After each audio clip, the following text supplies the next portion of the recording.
is week 3 of running science. Jess is going to give me a quick intro. Welcome if you're just getting here. If you don't mind muting as you come in, that would be great. We got a quick 30-minute presentation on running science. I'm Awesome. Coach Ryan, and this is Coach Jess, who's just going to give me a quick intro. Hello, everyone. Happy Friday. All right. Welcome to another Fitness Friday. Ryan will be leading today. He has a degree in applied exercise science and is a certified strength and conditioning specialist. He is our assistant general manager at Q Fitness and enjoys teaching classes, virtual personal training, and helping Qualcomm employees become more active and lead more balanced lives with their fitness coaching incentive. Ryan has owned his own personal training business in celebrity-filled Santa Monica, worked as a Tier 3 personal trainer at Equinox, is a Level 3 paralysis recovery specialist, and has also worked with pro hockey players of the Buffalo Sabres in the NHL. Whew, awesome, Ryan. That was a mouthful. Thanks, Jess. Thanks for the quick intro there. Very happy to be here at Q Fitness, and very happy to have the members and yourself here to enjoy this quick presentation on running. We'll go through the slides. I've got about 20 slides, so we'll get started. Week 1, we covered anatomy, mechanics, programming, and intro to running. I might have to, let me see if I could, hang on a second, I'm gonna try to pin my screen here. Spotlight me, there we go. Okay, we are recording, another heads up. Week 1, we covered anatomy, mechanics, programming. Week 2, Jess covered nutrition, mobility, and injury prevention. And then today, how do you run faster and longer? We'll cover Wolff's Law and the need for variety, strength training for runners. And we've got 3 topics for today: running faster and longer.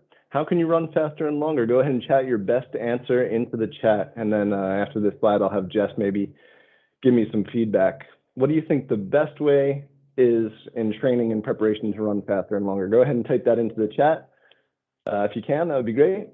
Today we'll also cover Wolff's Law, the definition of, and how it's relevant to running. Okay, that's a good scientific anatomical term that is thrown around in our field a little bit. Strength training for runners, how much and when should you strength train? Start low, build a good foundation, and progress. I'll go over what muscle groups you should work with strength training at the end of the program today. All right, Jeff or Donna, do we have any good feedback on answers for how you could run faster for training?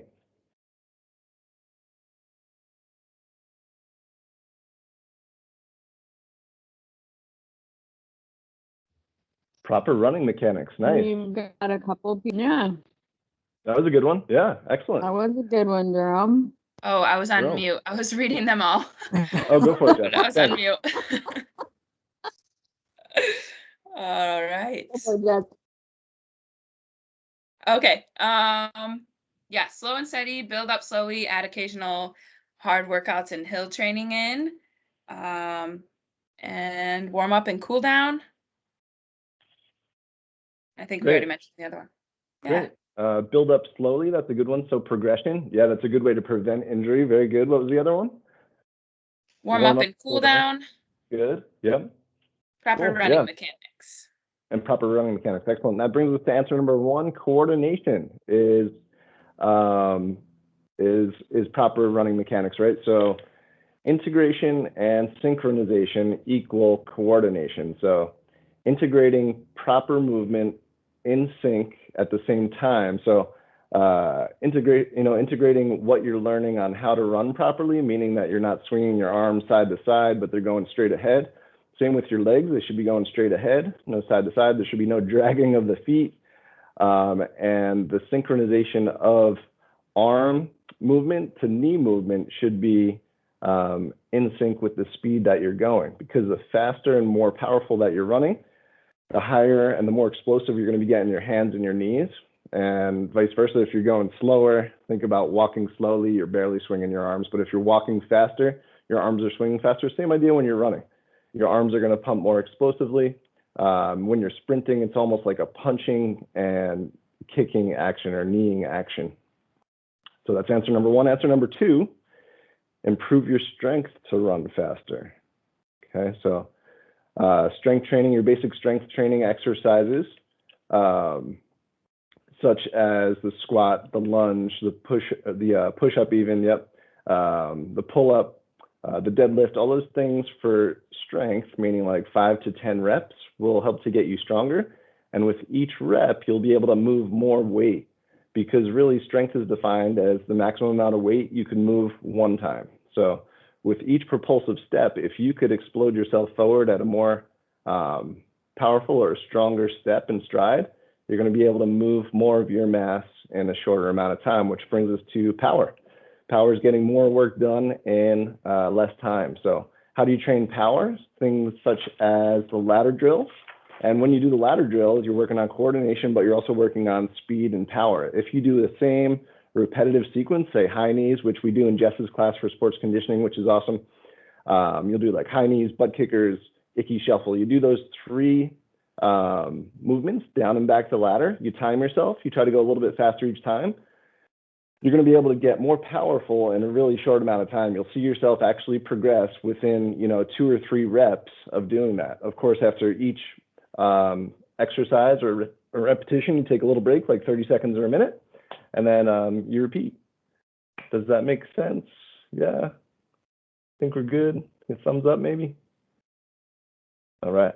Another way to get more powerful for sprinting is dragging, pulling, or pushing things. So you could sprint uphill. You could sprint through water. You could sprint through sand, meaning resisted sprints could make you more powerful. And you could even just do specific types of runs, like VO2 max runs should make you more powerful. And sprinting, of course, is going to make you more powerful. So like what Brian Spencer did, I think yesterday, I think I saw on his Strava account, he did 20-second sprints 10 times. That's a good way to get more powerful with your running. Plyometrics, another good way to get more powerful running. Jumping, bounding, all these things where you're focusing on exploding off of 1 or 2 feet is a great way to get more powerful, getting more work done in less time. Okay, moving on. How can you run longer? Go ahead and chat in your best answer to the chat box now. As you can see, Usain Bolt is more of a sprinter. He's more of a mesomorph. He's got more muscle mass than most long distance runners. But you can see his upper body is definitely pretty powerful, and that helps him to get him down the line faster. Any good answers so far, Jess, for running longer in the chat there? Nothing yet. Yeah, okay. There we go. Jerome's got one. In, increased mileage. Great. Yeah, increase the mileage. That's a good one. Easy runs, slowly increasing distance, comfortable cadence. Excellent. These are spot on. Very good. Sounds like you guys know your stuff. But yes, exactly. Building your aerobic base, which we'll talk about, is a great way to be able to run longer. What was the other one? Cadence? Cadence, yep. And another one came in, yoga for breath control. Yoga for breath control, yep. Proper technique, breathing and fueling. I like that. So being able to breathe more efficiently. That's a really good one. Good point. Yeah, I don't think I put that in here. But it typically comes along with more practice, running on a more regular basis. And for number one, being able to run longer, answer number one I've got, increasing your VO2 max. So you could do this by 3 to 5 minute runs where you're in the 80 to 90, sometimes even 95% range of your heart rate max. This is definitely more advanced training. After you do a 3 or a 5 minute run at near maximum speeds, you're going to need to recover for probably at least the same amount of time, 3 to 5 minutes, and then you repeat.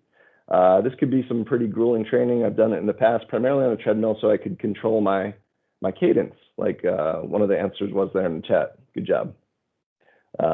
Treadmill training for your VO2 max is a great way to control your intensity. If you're outdoors, it's tough to keep that high intensity up for that amount of time. 3 to 5 minutes is pretty intense. Cool. That was answer number one for distance. Answer number two is increasing your base. That was another one of our answers in the chat. So good job. Cardiorespiratory base is another way to build the amount of time that you could run for distance. So typically you want to build by 10% on a weekly basis, maybe one long run a week, like every Saturday. You do, say, 10 miles week 1, you do 11 miles week 2. Yes, good question. So how much is a long run, and does it vary? I just saw the chat coming in. I got my phone set up right here so I can see the questions coming in. Thank you. Who wrote that one?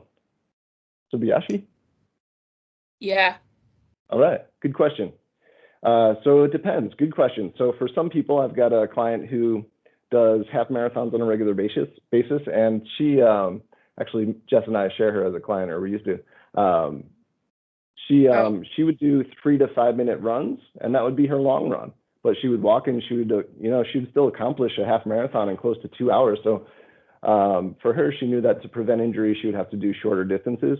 For everyone, it's different. Maybe I also have a client who started running and he was able to do a 3-mile run right away. So for him, he's starting with 3 miles as his long run. Great question. Yeah, it's very individual. Very individual. Definitely. Yep. For me, a 3 or 4 or 5 mile run is a pretty long distance. So depends on what you're training for and what your body type is like.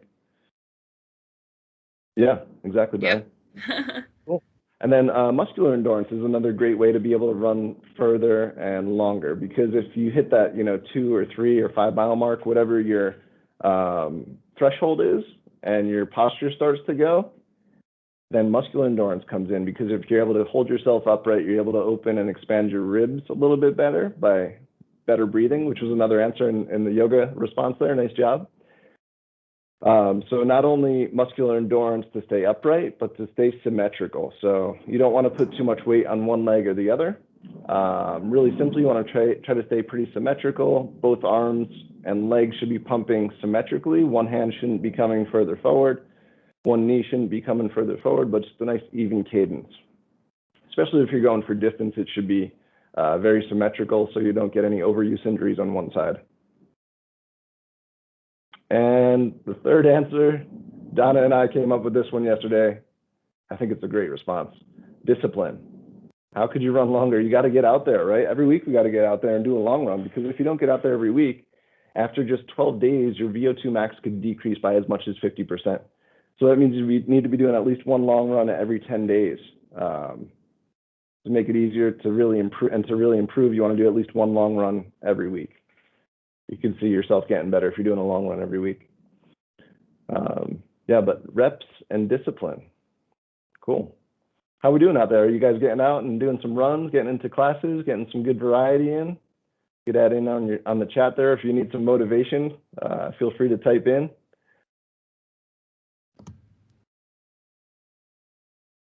All right. On to Wolff's Law. So So the definition of Wolff's Law is bone in a healthy person will adapt to the stress that is placed on it. So if every time that we go out for a workout, right, we just do the same 1 mile loop, which I've started to get into a bad pattern. But the road camber is always the same way. The road surface is always the same way. And that means that the stress placed on the body will be the same every time, and your body will adapt to it. It's pretty amazing. So basically, in short, what I'm going to get to is that the body needs some variety, and that could be either in running or in strength training or in the types of run and surfaces that you run on. So yeah, I don't know if that makes sense, but if you continually do the same run all the time, your body's going to get good at doing that one run. Say you do the same run 3 times a week, and you're wondering why you can't get faster or be able to run longer. It's because your body needs some variety, and it needs probably a little bit of stimulus to push itself a little bit further. So that progression is really important. And Donna and I were talking about this yesterday, because typically when you have a trainer, like Jess is my trainer, she always pushes me to do another round the next week. I'm like, oh no, but she makes me do it. And I realized that I could do it by the end of the workout. She could see what's physically happening with me before I could see what's going on internally. I don't know if that makes sense, but if you get a coach or a trainer, if you even work out in a social setting, you could see that if you stick to it and you're disciplined enough to stay there on a regular basis, you could push yourself a little bit further and keep up with the group or your running buddy over time. All right. Did I miss anything here? We have a couple questions. Oh, great. Go for it, Jess. First one that came in is I tend to use one side of my body more than the other. How do I correct that? The injury is always with the heavily used side. Great question. Who asked that question? Nan? Nan, excellent. Great question. I mean, this is very common, so don't get too caught up about it. The biggest thing is getting out there, getting the reps, giving yourself some variety. So for me, I used to have a 3-mile run, 2-mile run, and a 1-mile run, and having that variety in runs was good for me because some were serious hills, like 500-foot descents and climbs. Other ones were just flat and straight. Other ones were like a mild drop off and then run back up. So running, giving yourself variety, being conscious and aware of how your body's positioned in space. So you should feel that both feet are striking the ground evenly. And you could even do the simple ABC running drills, which help alignment, checking your position in the mirror. If this doesn't do it, check with the running coach or any of us on staff. We'd be happy to meet with you and just check your form running, as well as strength training. So I love side planks are great for strengthening asymmetrically your body's core muscles. So lats, obliques, glutes, and single leg balance stuff is great for strength, for symmetrical strength. And you could even see the lady here on this BOSU. This is a great way to work your balance. I know most of us don't have a BOSU at home, but we do have pillows. You could also stand on pillows. And Brian mentioned Dr. Green, our on-site chiropractor, will do it. That's right, Dr. Green will assess your running gait and pattern. Awesome. And I think it might be free for Qualcomm employees. So check into Dr. Green, the chiropractor. He could assess your running gait. Let's see. So this is how to avoid getting into the same stresses, right? You're running on different, if you could run on different surfaces like grass or dirt or concrete, that's a good way to give yourself different stimulus. So your ankles are challenged in different ways. You could run in water, like you could see this lady on the right. She's got a weight vest holding her down, and she's doing deep water running with high knees. You could do hill runs. You could take a Q fitness class to challenge the way that your body lands. Okay, so every time that we take a step, your body is landing and absorbing force up to 3 times your body weight. So doing a lunge or a squat is minimal stress in comparison to running at a high, fast rate, really, because if you're only squatting your body weight, that's 1 time your body weight. But if you're running at a fast rate, you're up to 3 times per leg your body weight. So get out there, do some squats and lunges in different directions. Our Q fitness classes are great for that. It gives you a set 45 minutes or an hour, or you just pull up our YouTube page and you could watch a class or join a class for 30 minutes. How do you vary your swing phase and flight phase? You could vary your stride length, which means you run faster, run slower. That also vary your stride frequency. You could also add strength or cross training, such as the elliptical might be a good way to keep your heart rate up and train your aerobic base, or cycling, rowing, swimming. These are all good aerobic exercises to build your aerobic base. They're not exactly specific to running, but if you have an injury, it's a good way to prevent flaring up an injury, but continue building that aerobic base. And here's a few different types of running workouts for variety. So probably the most basic run is you get out, you go for a run. It might be in the lactate threshold, which is the second zone down there, comfortably hard, where you're breathing heavy, you're starting to sweat. You could speak 1 or 2 sentences, but not much more than that. That's like 75 to 80%. The first section in the upper left there is the aerobic base section, 70% of your VO2 max, which is pretty comfortable. You should be able to extend your running distance in that zone. And this should be like your long run, the aerobic base run on Saturdays. So maybe you do 2 or 3 miles. How do you determine a long run versus a regular run? Get out there. See how long you could run without pain, or what your limit is. Heart rate training is also another great way to see how far you could run. Yeah, I don't know if that answers your question, but yeah, get out there and try it. I think that's the best way to test your long run. For some people, most people, it's anywhere from 1 to 3 to 5 miles for their long run is a good place to start. Yeah, Lactose. Brian says 20 to 30% of your weekly distance, so it's probably gonna depend on each individual with the long run. And I think testing it, yeah, like testing it and seeing what works for you is a good advice.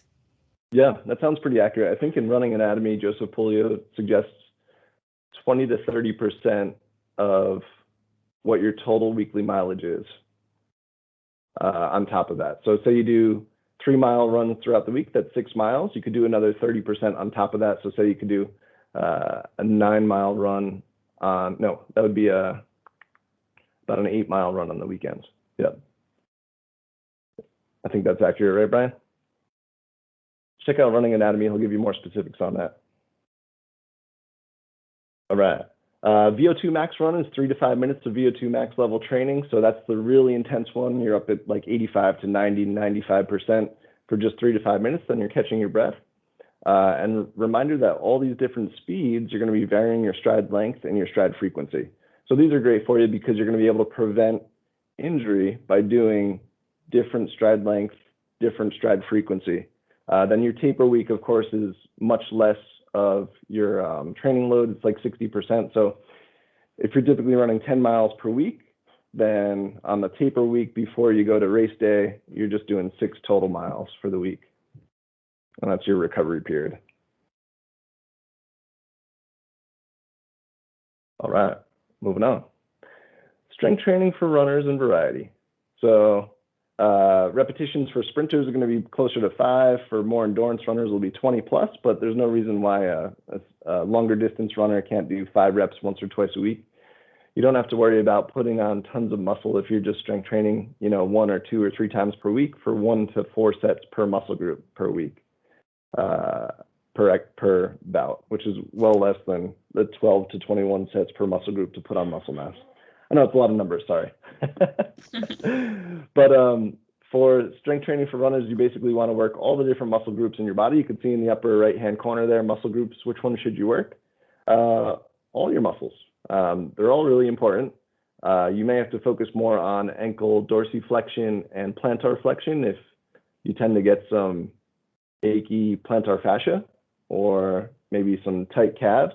So you may need to do a little bit more, some more calf raises or some more internal, external rotation of the lower leg.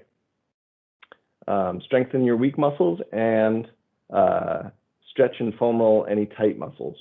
So if you tend to get those tighter IT bands, maybe you stretch and foam roll both before for your warm up and after for your cool down. Same thing with the calves. Typically calves get tight, hamstrings, quadriceps, hip flexors, and IT band tend to get tight if we run a lot. So pay a little bit more attention to those. Mobility stretches are great. In my boot camp class, I would always spend 10 to 15 minutes warming up.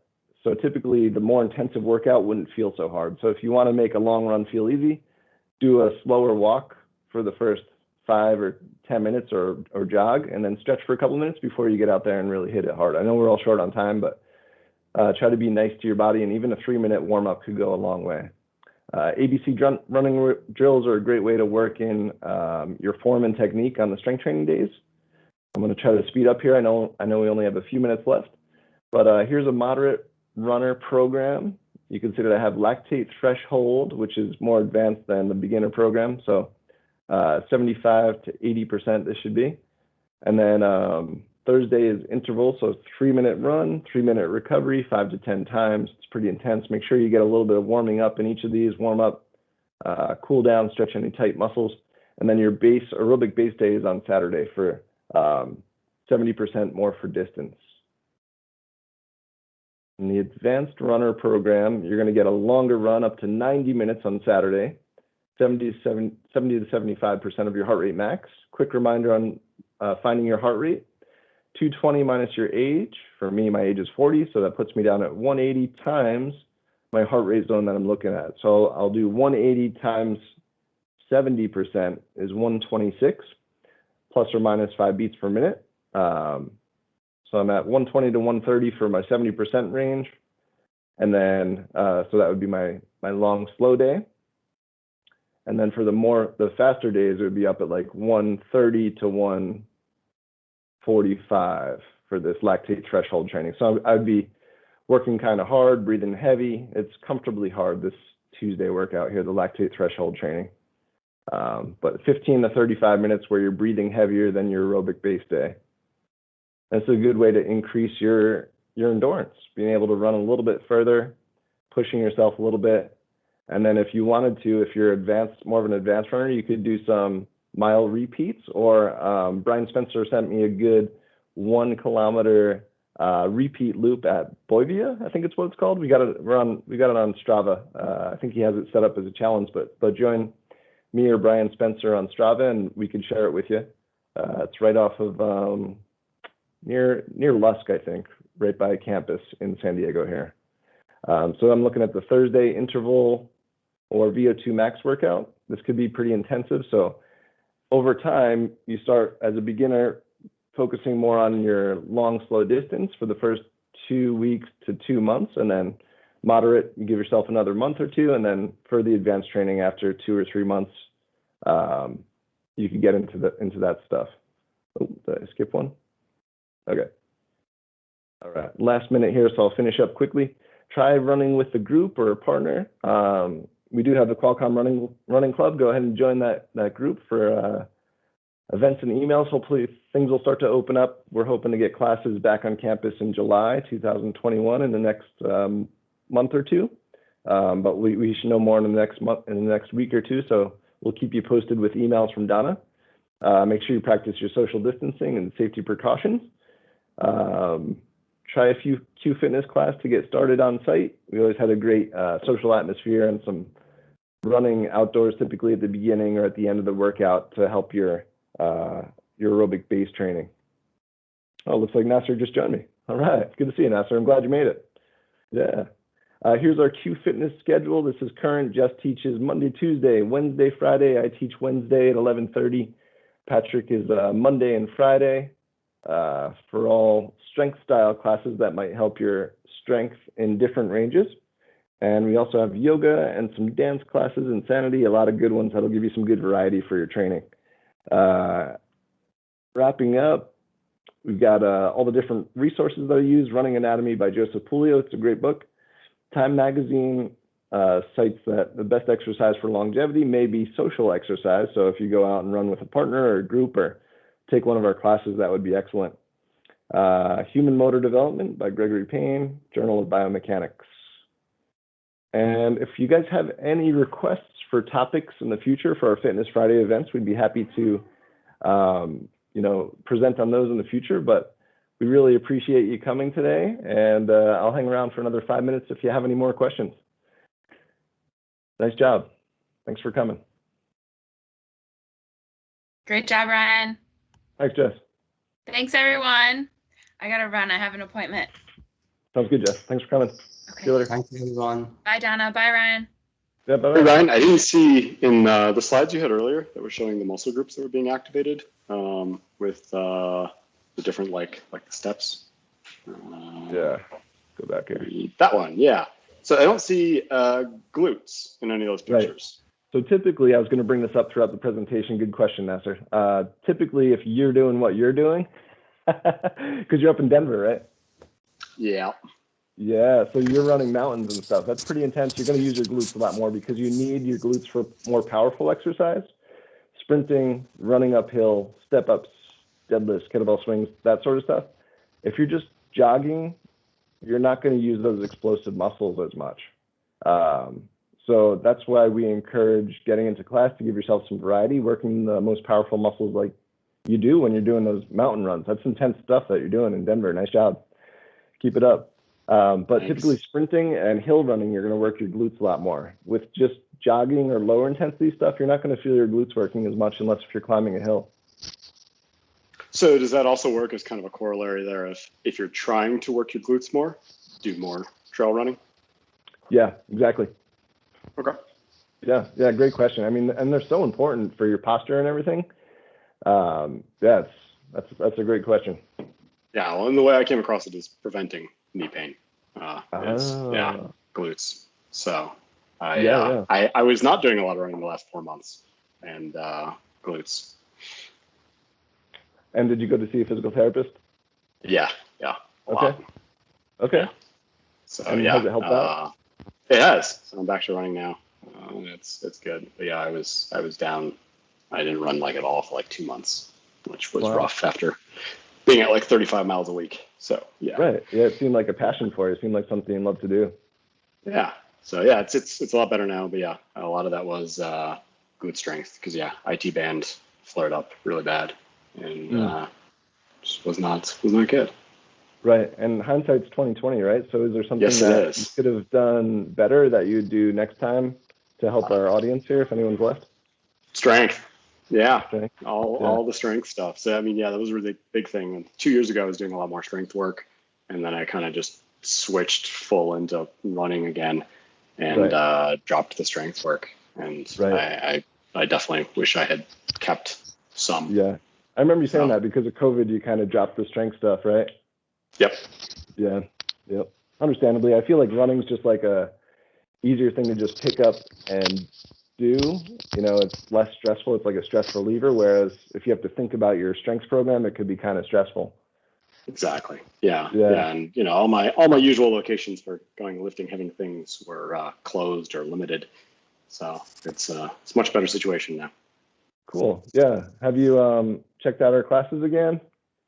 I have not. The timing right now does not work out well. I've got conflicts most of the time, unfortunately. Gotcha. But yeah, that's I keep the main trying reason to it add happens. classes to YouTube, so feel free to check that out. But I was blocked for one of my recent classes, so sometimes it's like a music thing. So I've got to be careful with that, which music I play during class.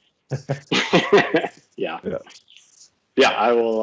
I'll check them out, especially next few weeks. Yeah. Thanks for coming. It's great seeing you. Yeah, you guys too. Yeah. Have a great day. You too. Bye, everybody. Bye-bye. Yeah, you too. Donna, you're back. I know, my update didn't take forever. Yay. Is anybody else still